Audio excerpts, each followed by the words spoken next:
Good evening, Bahamas. Coming up tonight, overstaffing at BAMSI, what the new chairman has to say. The Prime Minister headed to England tomorrow. One union doing quite the kind gesture, plus who gave us our quote of the week.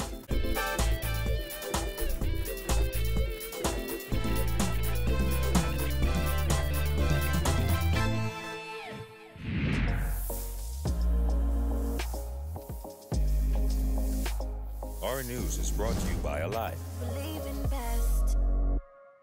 Welcome to our News, the Weekend Edition, and thanks for joining us. I'm Kyle Joaquin.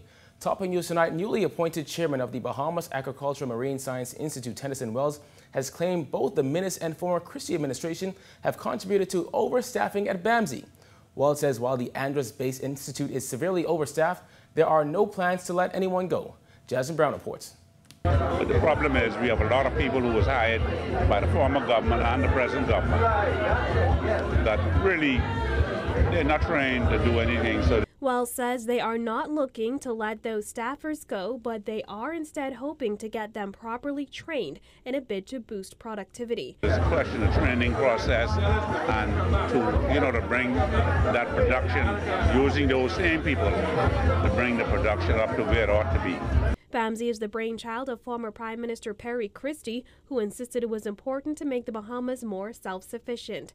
Since its inception, however, the institute has been shrouded in controversy. Last July, Minister of Agriculture Renward Wells revealed that the Christie administration spent at least $80 million on BAMSI. In opposition, the F&M slammed the former government for the lack of proper fiscal accounting of BAMSI. However, in the 2017-2018 budget, the Minnis administration maintained the initiatives at the funding level of the former administration.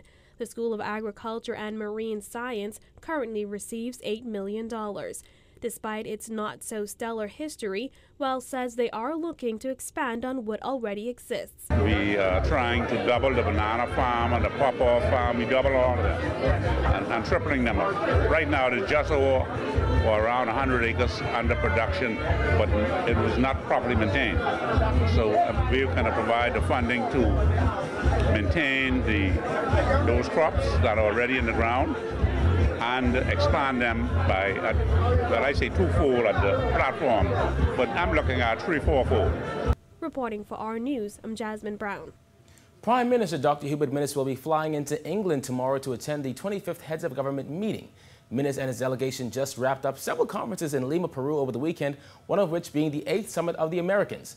The Prime Minister stressed the importance of more investors coming to the country as well as Caribbean nations working together. When my government assumed office in May 2017, we appreciated the critical need to uncap our human capital. We were determined to unleash the ingenuity of Bahamian entrepreneurs in order to stimulate, expand, and sustain a modern Bahamas economy. The Prime Minister has quite a large delegation accompanying him on the trip to England tomorrow, including his wife, Patricia Minnis, Attorney General Carl Bethel, Foreign Affairs Minister Darren Henfield, and Bahamas Ambassador to the U.S., Sidney Colley. While addressing the 8th Summit of the Americas, Minnis referenced the 2018 IDB Macroeconomic Outlook for Latin America and the Caribbean's projection of positive growth for the Caribbean. This positive trend is by no means assured.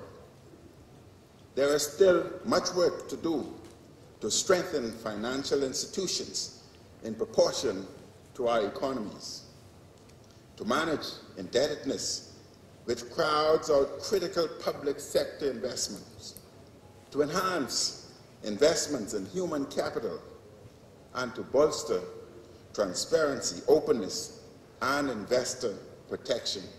The Prime Minister also referenced the enactment of legislation like the Commercial Enterprises Act in an effort to attract foreign investors.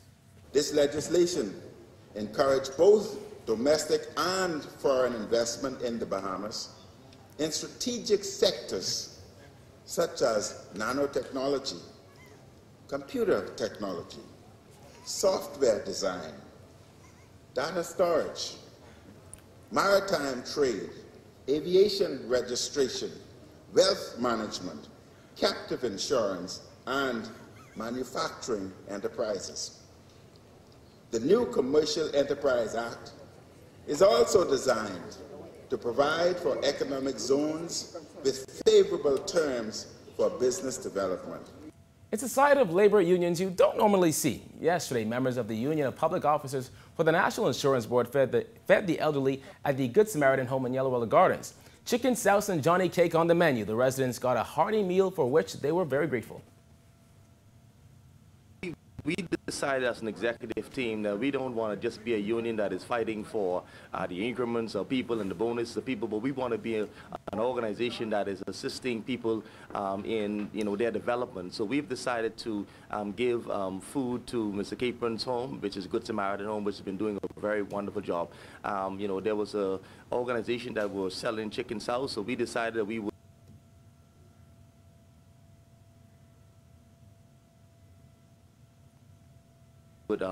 team together and provide them with about 45 souses for all the residents here. That covers all of the residents and the staff as well. Yeah, we wanted just to do that as a gesture of our goodness and kindness. The union's president, Marvin Duncombe, said he'd like to see more organizations giving back, especially when it's so easy. Well, what happened is that they presented us with these tickets, and we were wondering what we were going to do with it, and we were figuring, let's do something valuable. So we met as an executive team, and we decided, we want to do something that is good for the community. And since this organization, we've seen them on TV, they've always been asking for assistance and help. We figured that he's been doing such a great job that it will be really great for us to plant this seed to be a blessing to feed. President of the Good Samaritan Home, Reverend Kendall Capron, said the home is always in need and appreciative to those who see fit to give back. Yes, we are very happy to have this donation. It's well needed. And it came right in time. It's right in time. It's right in time. So we want to thank God for Mr. Duncombe and his organization.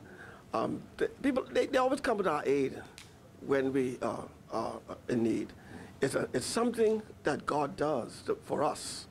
He knows when we are in need, and He knows when to fulfill that need. Still to come on our news, Parkinson's disease and how you can help. Stay tuned.